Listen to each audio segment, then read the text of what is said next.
welcome back to the Morning Brew on this Monday morning. With us on the Zoom line, the chairman of the Caribbean Committee Against Sex Crimes, Jonathan Bhagan. Jonathan, I want to thank you for the time. I look forward to our discussion this morning. Hi, good morning, JW. I'm not hearing any audio on my end. We'll sort it out. So we'll definitely, just try to get that all sorted. Okay, I'm hearing you now. Fantastic. Great to hear. Okay.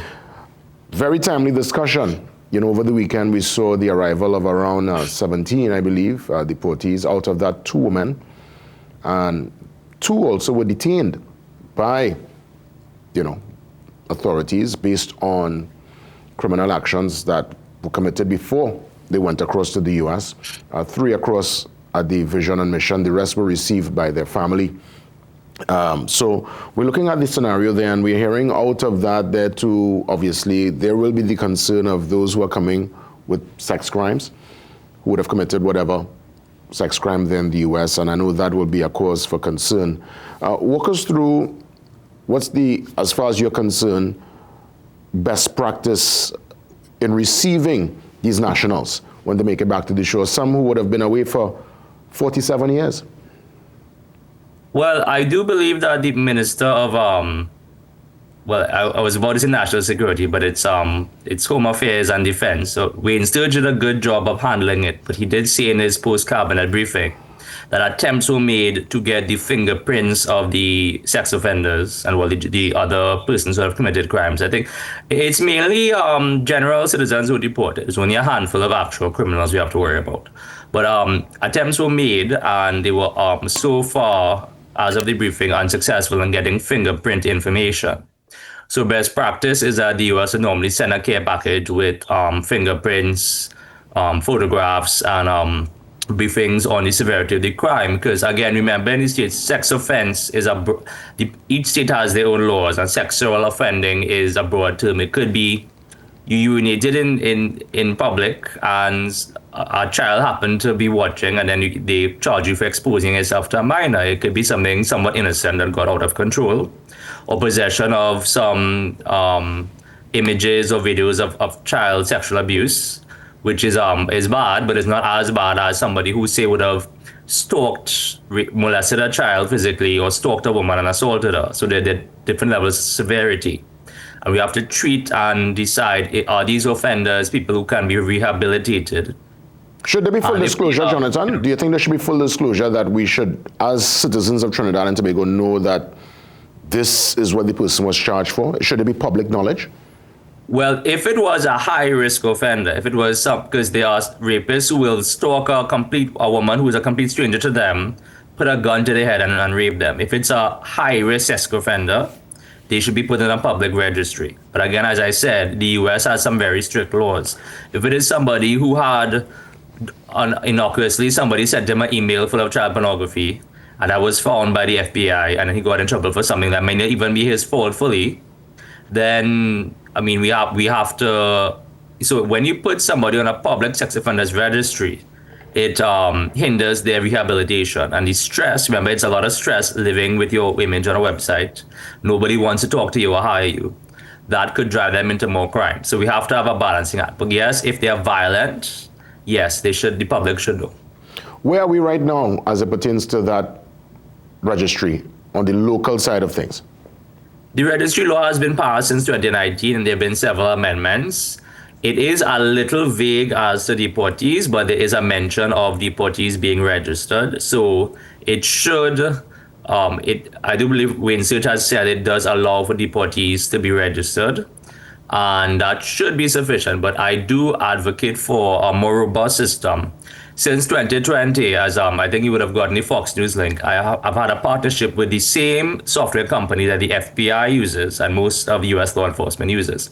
And they have offered their software at minimal cost to this government, well, the previous government. And I've made a few WhatsApp messages to members of this current cabinet, but of course they've only been in power. It hasn't even been a month since the election, so I do believe that they will get to me when they have the time. And this software, the issue of, say, Wayne Sturgis saying we didn't get the fingerprints. If we use the same software and then we pass the laws to interconnect our databases, we can get those fingerprints in 15 seconds versus having to wait days. And this, again, we can ask the Trump administration for some funding to cover the cost of the software and implementation, which wouldn't be that expensive. And as much as Trump is cutting the budget, he has put aside huge sums of money for Homeland Security, border defense, border control, and the military. So I do believe they will be generous when we are trying to help him protect his border. So let me ask, if the fingerprint is problematic, I would imagine it's going to be a tall ask for these deportees to get some kind of ID, whether it be national ID, a driver's permit, God forbid, a passport. In Trinidad? Yeah.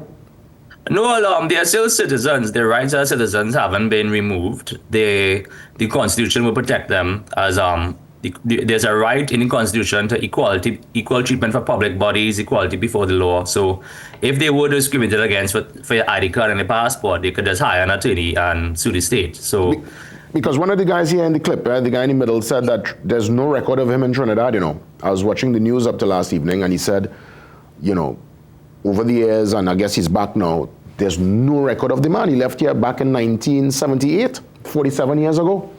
Boy, well, yeah. So I am not that old, but I would think that if he's that old, you have to ask the question, does he have a birth certificate?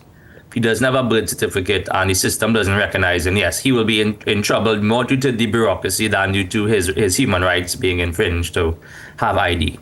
That would be a job for people in legal affairs to sort out how you're going to register somebody who's supposed to be a citizen but has no record. Yeah, because I know there would be some challenges. I mean, what about those who would have left? Their parents took them when they were babies, I guess, no kind of documentation. They didn't go to school. Many are coming into Trinidad, and Trinidad, as much as they are Trinbagonians on paper, it's a foreign land to them, It's a place they don't recognize at all. How do we as a society help them integrate and become part of the fabric again? Well, I do believe Vision and Mission has been tasked with assisting these. Of course, most of these deportees are non-criminals. These are regular citizens. It's very sad that they have to be bunched in a group with hardened criminals. And the state will have to put policies in place to make sure that they have ID cards, they have access. Of course, without an ID card, you don't have health care. Without an ID card, you can't. Without a birth certificate, you can't easily register your child for school. So that'll be the job of legal affairs to figure out what steps need to take place. But I think it should be fairly simple. Yeah, I mean, obviously, Vision and Mission, we know of the great work. And again, this morning in my intro, I would have, made mention of the founder. May he rest in peace. I know that he was so passionate about this, giving people a second chance, win chance, of course. But I'm thinking, where do we start as a population to have that cultural shift, that mindset shift? Because we look at deportees, there's a connotation and a particular stigma that comes with that name deportee.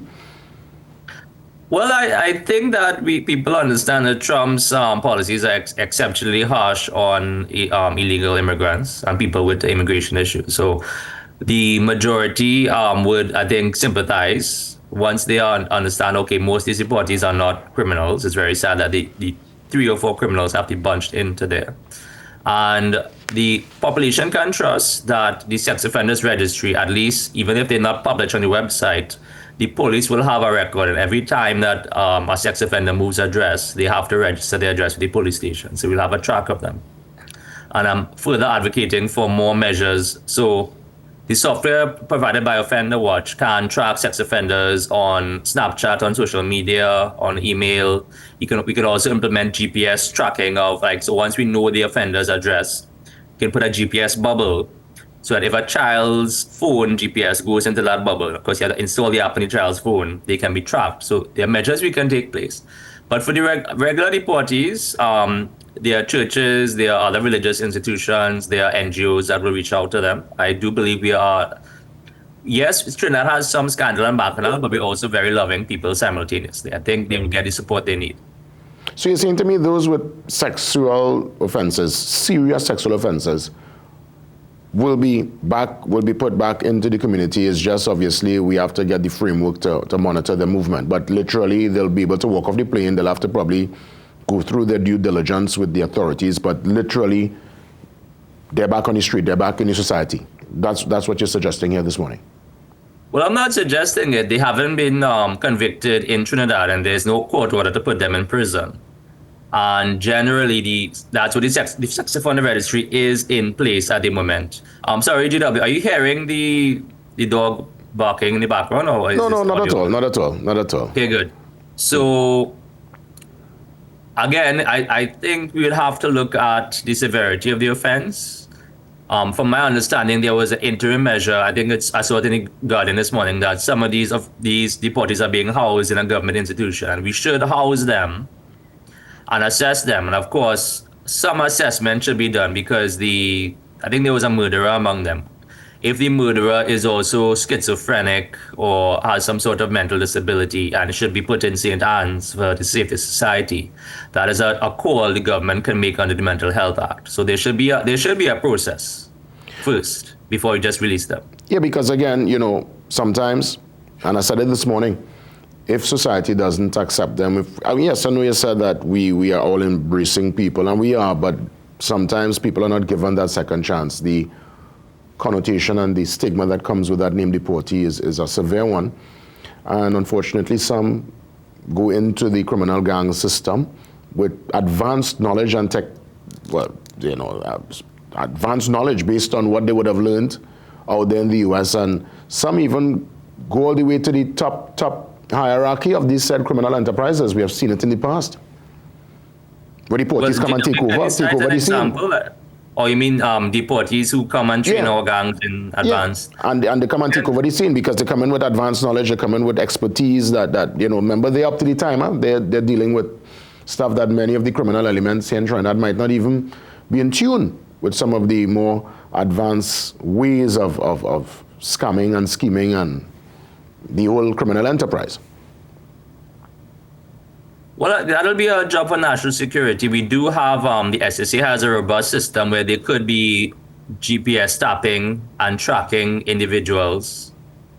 And, of course, GPS bracelets like they do for people on bail might be a bit extreme, but I do believe we have the systems in place to track people of interest. So I'm not too afraid of a handful of deportees just yet. But if it gets out of control, I would have some faith in the TTPS once they're properly equipped to intervene. You think what we experienced last weekend, it's going to be a common occurrence going forward? Deportees? Yeah. To clarify. You think it's going to be something we're going to see often based on the... Of course. This Trump's campaign promise, people keep forgetting Trump won a majority of the popular vote, a majority of the states. And people, they want this, and if they want it, of course, the Supreme Court is a Republican court at the moment. There's a conservative majority, so there's very little stopping mass deportation. So yes, we have to get used to it, and I do think we need, as I have offered these services to the previous administration, and I offer them now to Kamala Prasad-Processor's administration. I have contacts with very serious companies in the states that provide services to the FBI, and they can serve as a liaison with any contacts they need in Homeland Security, the FBI, and the support that the government may need to process these deportees can be made available. And we have 4 years of Trump, so we have 4 years of getting used to these deportations, and then we don't know what's going to happen in the next presidential election, but people as I've been warning people for years. Jonathan, I must ask, out of the 17, obviously 2 would have been detained for previous crimes before they would have left. 3 were taken in to the Vision on Mission facilities in Wallerfield, and the others were returned to their families. What advice do you have for those family members taking a deportee, someone who, again, it's blood, it's family, they're back home, but in a lot of cases, a lot of times, this person, yes, it's family, but they could actually be, you don't know them at all, they're a stranger. What's your advice to the families taking in deportees?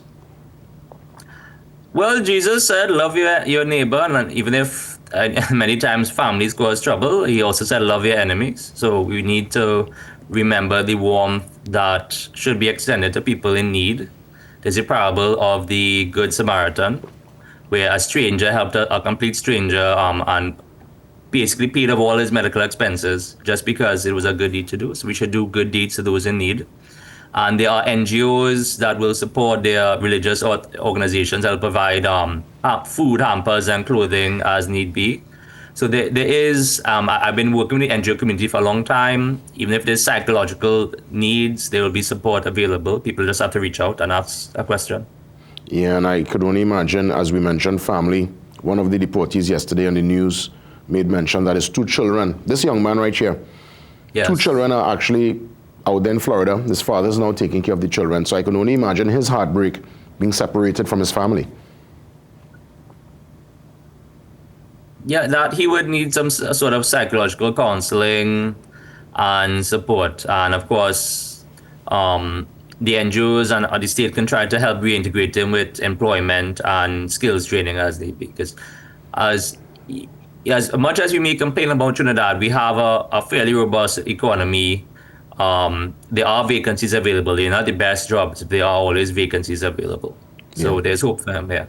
Well, Jonathan, thanks for bringing some clarity, bringing some hope, really, and just shifting the needle a little bit and reminding all of us that we have the capacity to embrace and to facilitate that second chance, because that is something I mentioned this morning. I think we should have a second chance policy, and we should have a different approach with our nationals who are coming back again. In the case of the young man, a traffic offense, and he's sent back to Trinidad. Very unfortunate. Harsh. Very, very harsh. Well, a second chance on the traffic offense, not on the murder. Of course, well, yeah, and those who would have committed sexual crimes, severe sexual crimes. Jonathan, all the best. Let's keep in touch, and thanks for coming on this morning. Thank you, JW. Have a good day. Same to you. We take a quick pause. We come back. I think, well, I'm seeing here we got our health tip up next, so stand by. And of course, it's always compliments Omega XL. See you soon.